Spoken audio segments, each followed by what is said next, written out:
తెలుగు ప్రజానీకం ఉభయ తెలుగు రాష్ట్రాల్లోనే కాదు, అమెరికాలో ఉన్న ఇతర రాష్ట్రాల్లో ఉన్న సంవత్సరం మొత్తం మీద అందరూ పేద ధనిక తేడా లేకుండా ఎంతో ఇష్టంగా జరుపుకునేటువంటి పండుగ సంక్రాంతి.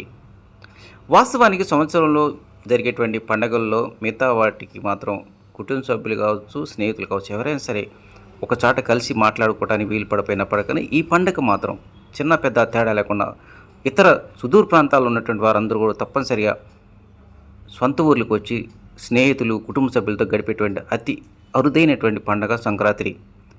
మరోవైపు రాష్ట్రంలోనే కాదు, ఉభయ తెలుగు రాష్ట్రాలు, ఇతర రాష్ట్రాల నుంచి కూడా ఈ పండుగకు సంబంధించి గోదావరి జిల్లాలకు ప్రత్యేకత ఉంది. సంక్రాంతి వచ్చిందంటే చాలు అన్ని దారులు ఉభయ గోదావరి జిల్లాలకే పైన అవుతూ ఉంటాయి. ఈసారి కూడా అలానే జరిగింది. రాజధాని ప్రాంతం మంగళగిరిలో మాత్రం ఈసారి ప్రత్యేకత సంతరించుకుందని చెప్పాలి. వాస్తవానికి ఉభయ గోదావరి జిల్లాలకు సంక్రాంతికి అందరూ వెళ్తారు, కానీ ఈసారి మాత్రం రాజధాని ప్రాంతం అయినటువంటి మంగళగిరిలో మాత్రం పెద్ద ఎత్తున, మరి ముఖ్యంగా యువత మాత్రం కోడి పందాలు కావచ్చు, ఇతర సాంస్కృతిక కార్యక్రమాలు ఏదైనా సరే దగ్గరుండి చూడటానికి యువత పెద్ద సంఖ్యలో సొంత వాహనాల్లో, ట్రావెల్స్ ద్వారా, కారుల్లో, బైకుల ద్వారా కూడా పెద్ద మొత్తంలో ఉభయ గోదావరి జిల్లాలకు ఇప్పటికే చేరారంటున్నారు కారు ట్రావెల్స్ యజమానులు.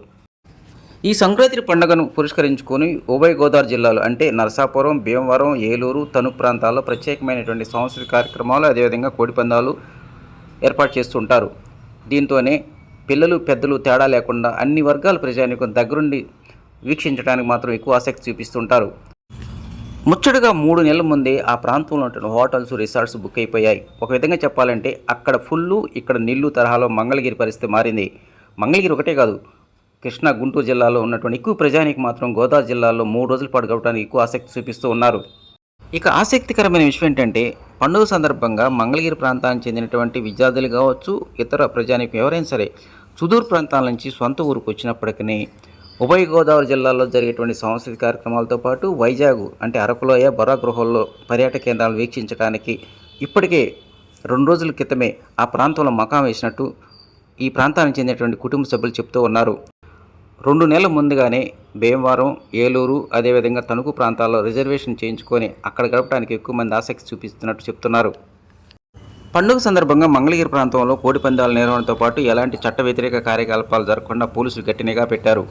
అనుమానితులపై ఇప్పటికే ఒక కన్నేసించారు. లంక గ్రామాలు సైతం అనుమాన పరీక్షలు జరుపుతూ ఉన్నారు. దీంతోనే ఈ కోడి పందాల నిర్వాహకులు సైతం ఇప్పటికే మంగళగిరి వదిలి ఉభయ గోదావరి జిల్లాలకు తరలి వెళ్ళినట్టు పోలీసు వర్గాల ద్వారా తెలుస్తూ ఉంది. గత 4-5 రోజుల నుంచే మంగళగిరి ప్రాంతంలో చాలా చోట్ల ఖాళీ స్థలాలు దర్శనమిస్తూ ఉన్నాయి. నిత్యం వందలాది మంది భవన కార్మికులతో కిటకిటలాడేటువంటి పాత బస్టాండ్ సైతం ఈరోజు ఉదయం పలుచగా దర్శనమిస్తూ ఉంది.